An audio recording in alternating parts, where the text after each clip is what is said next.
ശ്യാമാസ് വേൾഡിൻ്റെ എല്ലാ കൂട്ടുകാർക്കും ഹൃദയം നിറഞ്ഞ പൊന്നോണാശംസകൾ. അപ്പോൾ ഇന്ന് നമുക്ക് ഒരു ശർക്കര വരട്ടി ഉണ്ടാക്കി നോക്കാം. നമ്മൾ ഓണസദ്യയിൽ പ്രധാനമായിട്ട് ഇലയുടെ ലെഫ്റ്റ് സൈഡിൽ വിളമ്പണ 2 ഐറ്റംസാണ് ബനാന ചിപ്സും ശർക്കര വരട്ടിയും. അപ്പോൾ ശർക്കര വരട്ടി കുട്ടികളുടെയൊക്കെ പ്രധാന ഇഷ്ടപ്പെട്ട ഒരു വിഭവമാണ്.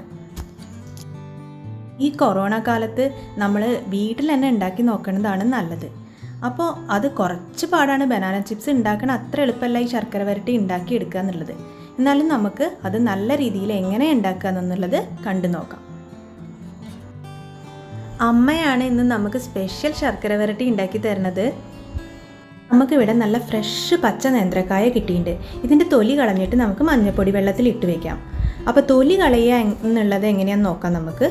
അപ്പോൾ ഒരു കത്തി കൊണ്ട് മെല്ലെ തോല് മാത്രം കീറിയെടുക്കുക. എന്നിട്ട് അതിൻ്റെ ബനാന നമുക്ക് മഞ്ഞൾപ്പൊടി വെള്ളത്തിൽ ഇട്ട് വയ്ക്കുക. ഈ മഞ്ഞൾപ്പൊടി വെള്ളത്തിൽ ഇട്ട് വെക്കേണ്ടത് എന്തിനാണെന്ന് വെച്ചാൽ അതിൻ്റെ കറ മാറിക്കിട്ടാനാണ്. അല്ലെങ്കിൽ ഈ കായയ്ക്ക് നല്ല കറ ഉണ്ടാവുമല്ലോ. അപ്പോൾ അതുകൊണ്ട് ഉപ്പേരി ഉണ്ടാക്കിയാലോ അതെ ശർക്കര വരട്ടി ഉണ്ടാക്കിയാലോ അതെ അത് നന്നായി കിട്ടില്ല. അപ്പോൾ ഒരു അരമണിക്കൂർ നേരെങ്കിലും നമ്മൾ മഞ്ഞൾപ്പൊടി വെള്ളത്തിൽ മുക്കി വെക്കണം. അപ്പോൾ നമ്മൾ അരമണിക്കൂറിന് ശേഷം വെള്ളത്തിൽ നിന്ന് നന്നായിട്ട് ഊറ്റി വെക്കുകയാണ്. അപ്പോൾ ഈ സമയത്ത് നമുക്ക് ബനാന നല്ലൊരു തുണി കൊണ്ട് നന്നായി തുടച്ചെടുക്കാം. അതല്ലെങ്കിൽ അരിഞ്ഞതിന് ശേഷം കുറച്ച് നേരം ഫാനിൻ്റെ ചുവട്ടിലിട്ട് വെച്ചിട്ട് നന്നായി ഉണക്കിയെടുക്കണം. അതല്ലെങ്കിൽ ഇതിൽ തീരെ വെള്ളം പാടില്ല കേട്ടോ.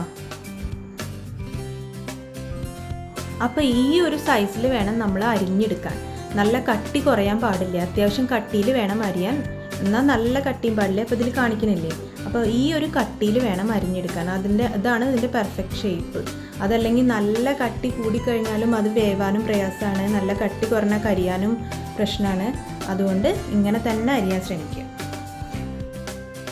അപ്പോൾ നമ്മൾ അരിഞ്ഞ് വെച്ചിട്ടുള്ള കായ കഷ്ണങ്ങൾ നല്ല തിളച്ച എണ്ണയിലേക്ക് ഇട്ടിട്ട് ഇങ്ങനെ വറുത്തെടുക്കണം.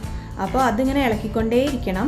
കുറച്ച് ഹൈ ഫ്ലെയിമിൽ വെച്ചിട്ട് നല്ല ബ്രൗൺ കളർ ആവണ്ട, ഒരു നേരിയ ബ്രൗൺ കളർ വരുമ്പോൾ നമുക്കത് എടുത്ത് മാറ്റാം. അപ്പോൾ അതിൻ്റെ പാകം എങ്ങനെ മനസ്സിലാവുക വെച്ചാൽ നമുക്ക് ഒരെണ്ണം എടുത്ത് ടെസ്റ്റ് ചെയ്ത് നോക്കി അറിയാൻ പറ്റും. അതിൻ്റെ ഉള്ളിൽ ഇങ്ങനെ പൊട്ടിച്ച് നോക്കുമ്പോഴോ അല്ലെങ്കിൽ കടിച്ച് നോക്കുമ്പോഴോ ഒരു ക്രിസ്പിനെസ് വരണ വരെ നമ്മൾ വറുത്തെടുക്കണം. അല്ലെങ്കിൽ അതിൻ്റെ ഉള്ളിൽ ഇങ്ങനെ സോഫ്റ്റ് ആയി കഴിഞ്ഞ് കഴിഞ്ഞാൽ അത് ശരിയായിട്ടില്ല എന്നാണ് അർത്ഥം. അപ്പോൾ അത് വരെ ഇങ്ങനെ ഇളക്കിക്കൊണ്ട് തന്നെ വറുത്തെടുക്കുക.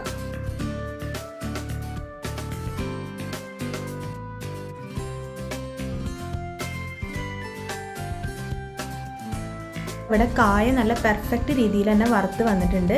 ഇനി നമുക്ക് ഇത് വറുത്ത് കോരി മാറ്റിയിട്ട് ഒരു പാത്രത്തിലേക്ക് മാറ്റിയെടുക്കാം.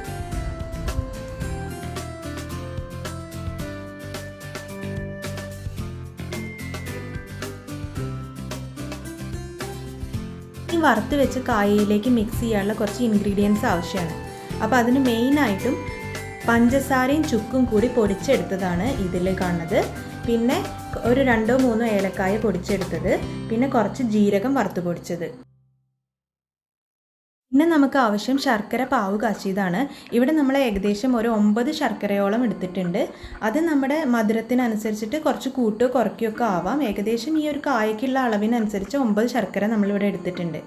പാവ് കാച്ചി കഴിഞ്ഞാലും നമ്മൾ അത് നന്നായിട്ട് കുറുക്കി എടുക്കണം. കാരണം അതിൻ്റെ ഒരു പരിവുണ്ട്. അത് ലാസ്റ്റ് എങ്ങനെ അറിയാമെന്ന് വെച്ചാൽ നല്ല കട്ടിയിൽ വന്നു കഴിഞ്ഞാൽ നമ്മൾ കുറച്ച് വെള്ളം എടുക്കുക.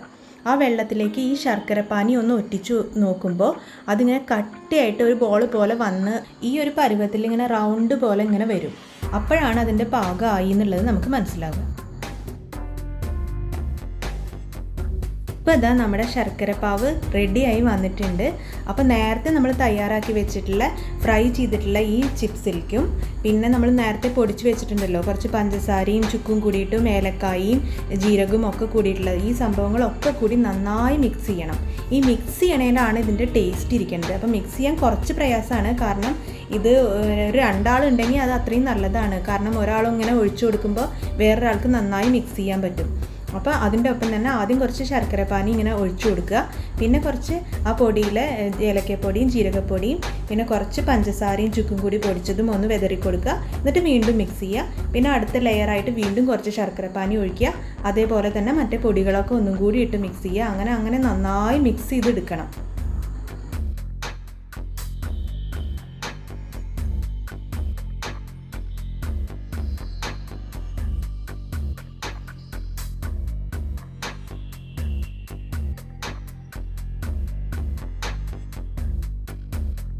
അപ്പോൾ നമ്മുടെ ശർക്കര വരട്ടി നല്ല സെറ്റായിട്ട് വന്നിട്ടുണ്ട്. നല്ല ടേസ്റ്റി ശർക്കര വരട്ടി ആയിട്ടുണ്ട്.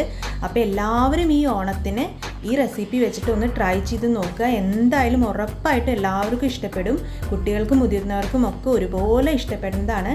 അപ്പോൾ ഈ വീഡിയോ ഇഷ്ടമായെങ്കിൽ എല്ലാവരും ഒന്ന് സപ്പോർട്ട് ചെയ്യുക. അതിനായിട്ട് എല്ലാവരും സബ്സ്ക്രൈബ് ചെയ്യുക, ലൈക്ക് ചെയ്യുക, ഷെയർ ചെയ്യുക.